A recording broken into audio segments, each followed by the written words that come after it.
Good morning.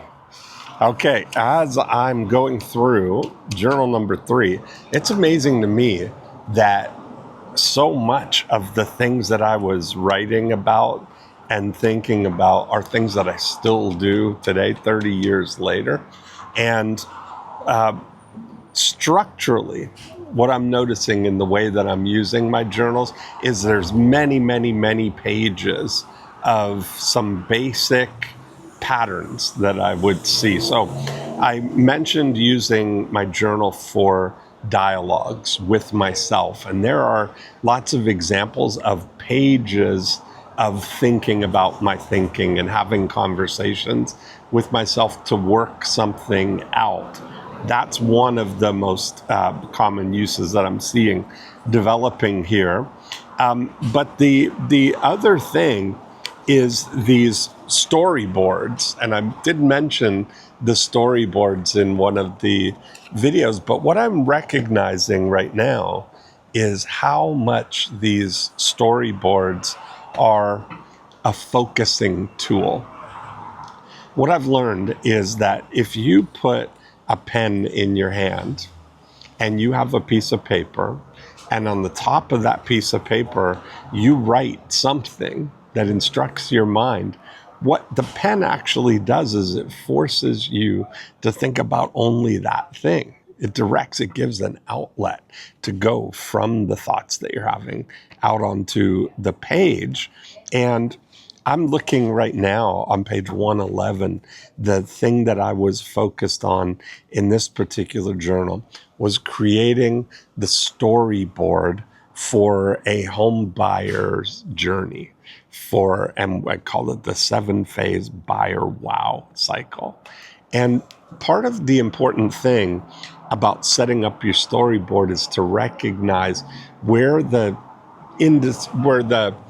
individual segments are in somebody going through your journey. And I use this all the time whenever I'm creating any kind of experience for somebody. Even if you think about this cafe here, that if you lay out the experience timeline of somebody arriving at the restaurant, arriving in the parking lot, their entry into the cafe, if you're imagining these things through the eyes of your ideal buyer, that they're coming in, what are they going to be looking for? Where do their eyes go? How do you make it easy so people don't feel out of place or feel like confused about anything? Because we want to feel confident.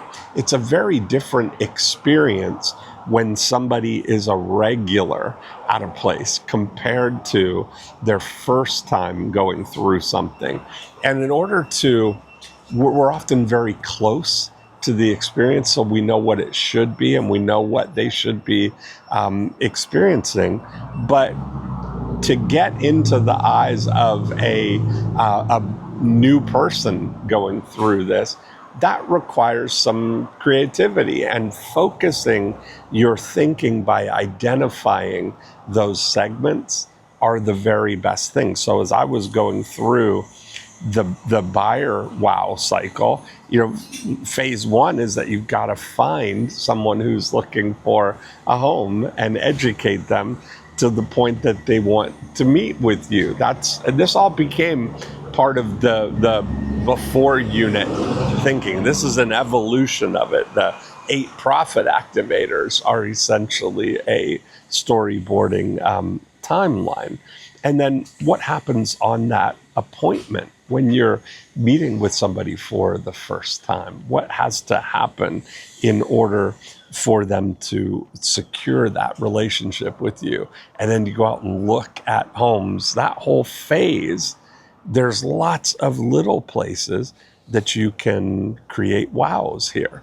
And that's what having this, storyboard and then one page for each of the sections on there really directs your thinking to think about what would somebody be going through during that stage. How can I remove friction?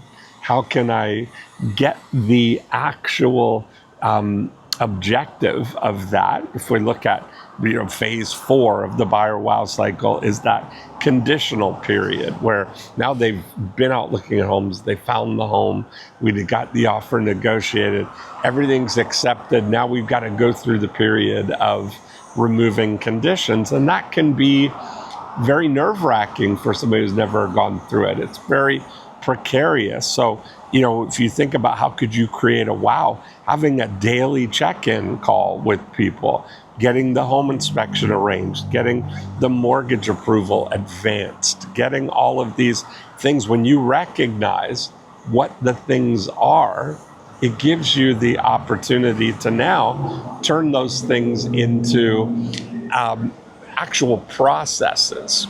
And so I was very amazed looking through this to see that as a tool that I've used again and again. And I'd highly recommend for you is looking at the experience that people are going to go through with you in your business, identifying the benchmarks, creating the individual little silos, or thinking about it like ratcheting in benchmarks that people have, or like the locks in a waterway system where you kind of are advancing through the process.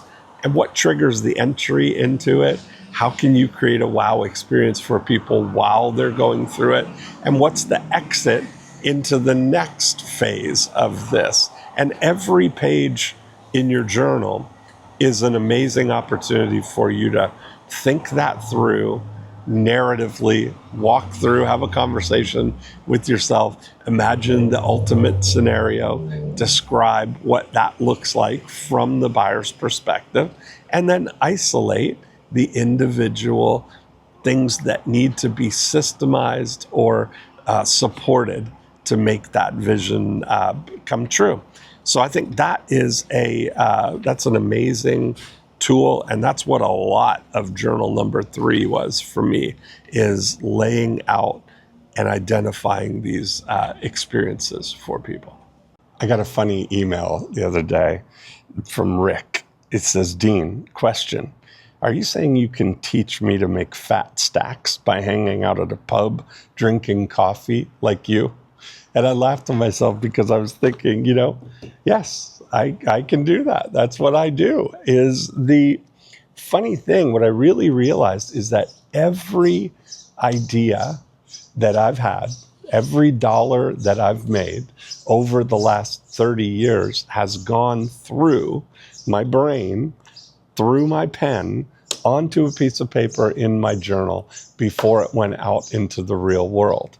And if I can turn people onto that activity as a driver for what to do, what to think about, what to ask yourself to draw out, what the next most valuable action is for you, and how to find the most profitable things that you can install in your business, I'm all for it. So this Friday at 1 p.m., I'm going to do, for the first time, a 50-minute profit finder workshop.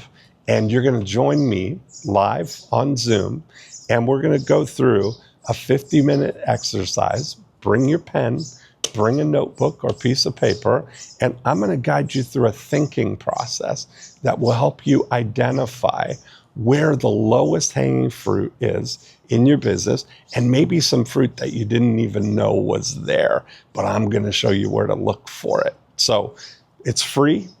It's for you. It's Friday at 1 p.m. this Friday. Just watch, go to, what did we call the website, Josh? 50-minute profit finder. Just go to 50minuteprofitfinder.com and I'll get you all the details, and hopefully you can join us then. Friday, 1 p.m.